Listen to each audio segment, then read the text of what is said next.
নমস্কার সম্মানীয় দর্শক বন্ধুরা। শেয়ার বাজার এমন একটি স্থান যেখানে বিভিন্ন সসীম দায়বদ্ধ company, public limited company, stock এক্সচেঞ্জে নিবন্ধিত থাকে এবং তাদের শেয়ার কেনাবেচা করা হয়। একে পুঁজি বাজারও বলা হয়। তাদের মূলে এই বাজারগুলি সরবরাহ এবং চাহিদার নীতিতে কাজ করে, কোম্পানির অনুভূত মূল্য এবং সামগ্রিক বাজার পরিস্থিতির উপর ভিত্তি করে শেয়ারের দাম ওঠানামা করে। যখন বেশি লোক একটি স্টক বিক্রি করার চেয়ে কিনতে চায়, তখন দাম সাধারণত বেড়ে যায়, যখন বিপরীতটি সত্য। কিভাবে বিনিয়োগ করতে হয় শেয়ার বাজারে অনলাইনে শিখতে গিয়েই প্রতারকদের ফাঁদে বৃদ্ধ খোয়ালেন ৫০ লক্ষ।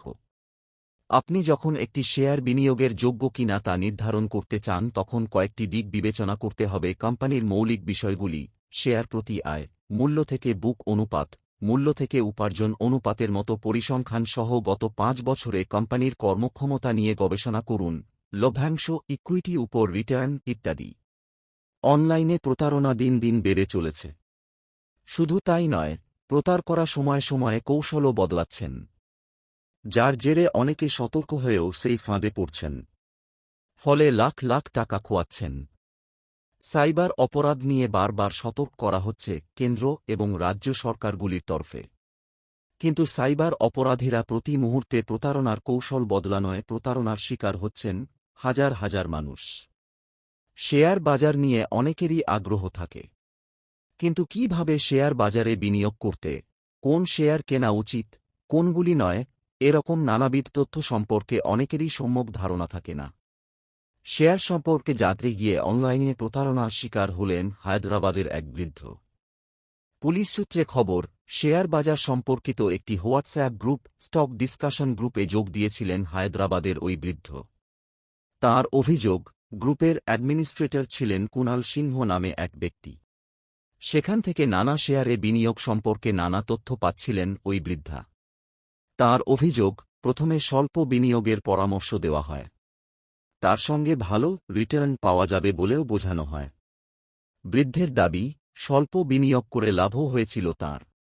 একটু ভরসা পান, আর সেই ভরসায় ভর করে বিনিয়োগের পরিমাণ বৃদ্ধি করতে থাকেন। বেশ কিছুদিন পর ওই গ্রুপে তাঁকে বড় বিনিয়োগের পরামর্শ দেওয়া হয়। কালক্ষেপ না করে ৫০ লক্ষ টাকা বিনিয়োগ করেন। কিন্তু সেটা যে ভুয়ো ওয়েবসাইট তৈরি করে প্রতারণার ফাঁদ পাতা হয়েছে এবং সেই ফাঁদে তিনি যে পা দিয়ে ফেলেছেন, সেটা আঁচ করতে পারেননি বৃদ্ধ। এই বিপুল পরিমাণ টাকার লেনদেন যাতে কেউ চিহ্নিত করতে না পারে, তার জন্য তাঁকে বেশ কয়েকজনের নাম পাঠিয়ে ওই অ্যাকাউন্টে টাকা পাঠাতে বলা হয়েছিল বলে দাবি বৃদ্ধের। কিন্তু ততক্ষণে যা হওয়ার হয়ে গিয়েছে।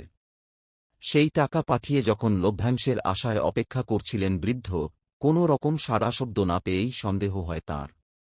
ততক্ষণে তিনি বুঝতে পারেন প্রতারকদের ফাঁদে পড়েছেন। নতুনরা স্টক মার্কেটকে অত্যন্ত জটিল মনে করতে পারে, কিন্তু এটি অর্থনীতির একটি গুরুত্বপূর্ণ অংশ এবং সম্পদ সৃষ্টির সুযোগ করে দেয়। এটি এমন একটি প্ল্যাটফর্ম যেখানে সর্বজনীনভাবে তালিকাভুক্ত কোম্পানিগুলি জনগণের কাছে শেয়ার ইস্যু করতে পারে, যা বিনিয়োগকারীরা কিনতে বা বিক্রি করতে পারেন। যখন আপনি কোনো শেয়ার কিনবেন, তখন আপনি সেই কোম্পানির একজন অংশমালিক হবেন এবং ক্যাপিটাল অ্যাপ্রিসিয়েশন এবং ডিভিডেন্ডের মাধ্যমে তার বৃদ্ধি এবং লাভ থেকে সম্ভাব্যভাবে আয় পেতে পারেন।